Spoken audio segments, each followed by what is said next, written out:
is about pushing the envelope. And this metaphor here is about pushing your envelope as an individual. The pushing the envelope mindset has a couple of unique traits or skills.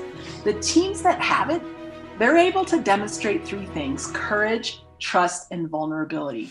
And it's this idea of courage, trust, and vulnerability that I want to share some stories with you today and some actionable tools in hopes that you can look through the challenges that you're going through as an individual or the challenges that you and your team are going through in just a slightly different way. We all make an agreement to each other that when we hit turbulence, we're going to loosen our grip. Loosen our grip.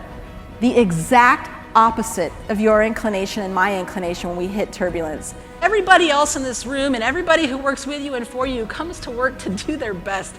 Let them take pride in what they do. What does it mean to be the best?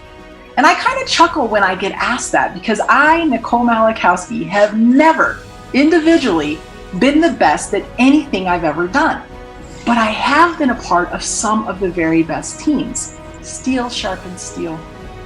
What did I mean by that? What I meant was we have a Wingman contract. We have an agreement about our professional standards and behaviors and measures of performance. And out of caring and commitment, I'm going to hold you accountable to those. That was our gentleman's handshake and our gentlewoman's agreement. And a few months later, when I relinquished command to move to my next assignment, the squadron gave me a gift. It's tradition that the gift stays in the squadron, and it was a giant sign, and that sign still sits. It's the first thing you see. The sign says this: Lancers, that's who we were. Prepare for battle, that's what we did. ... Steel sharpens steel. The single greatest accomplishment of my military career, the thing I am the most proud of, was shifting a fighter pilot culture towards one of vulnerability. It grew trust, and it grew our elite team performance.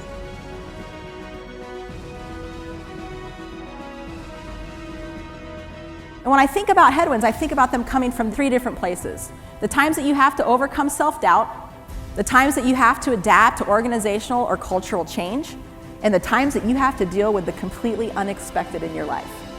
What does it take to stay in front of the competition? Well, the fact of the matter is that you don't keep doing and following the path that's already been plowed before, you plow your own. But what we're doing in these formations is we're changing, right? We change from one formation to another formation, constantly changing the maneuvers in front of the crowd. And it's a metaphor to me for organizational and cultural change, right? Change in your personal life or change in your professional life is hard. I looked around at the other 5 pilots, amazing pilots in the Air Force. As someone who thought she was a good fighter pilot and experienced, as someone who was frustrated with this new maneuver, I was frustrated with having to change the way I had to fly. I looked around, and one of the hardest things I ever did in my career was say these 3 words: I need help. I need help. And I feared looking weak, and I feared not being able to do something like that strong, experienced fighter pilot. But you know what happened? My teammates stopped, and for 2 days, we did that maneuver over and over and over again until I got it right.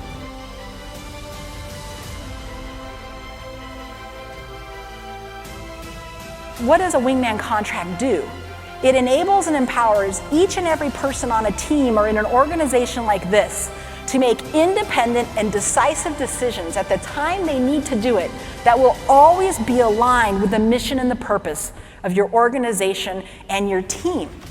It is never beneath any of us to ask for help or to offer help when it's needed. It's all of you working together and helping each other that's going to move us forward through this. To be honest, the Wingman contract, when I say that, I mean the culture, right? Honor our agreement and commitment to each other on our professional standards and our professional behaviors. The Wingman contract is more than just doing your job. It's the who are we? What is our mission? What is it that we value, and why do we prioritize it the way that we do? When in doubt, always honor the Wingman contract. Trust starts with you. You build trust on teams by being completely dependable and trustworthy in the role that you have been called to do. When you're performing at the highest level, you can always get better at something. It's okay to ask for help. It's okay to offer help. It's the right thing to do by the Wingman contract.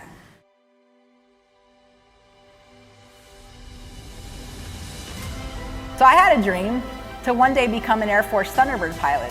And for every choice I've made that's led to professional or personal success since then, I have said this to myself. Nobody wants to lead a scripted life. The next time you feel different, the next time you have a gnarly idea or a gnarly goal, remind yourself of that. The runway behind you is unusable. All you ever have is the runway in front of you.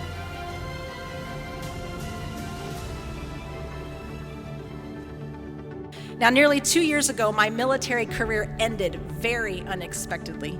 I was medically retired after being found 100%, quote, unfit for duty, end quote, due to late-stage tick-borne illness. August 2016, with them still not knowing what was wrong with me, I woke up one day and I could no longer talk, was slurring my words, I could no longer walk safely, massive vertigo. I had dementia-like symptoms, I could no longer care for myself. They had to bring in a caregiver to take care of me. When you find yourself in a position like this, don't waste energy on things you can't control. Yield to overcome and think about the difference between resilience and resurgence. I sincerely wish you all blue skies and tailwinds, but I also wish you a few headwinds along the way.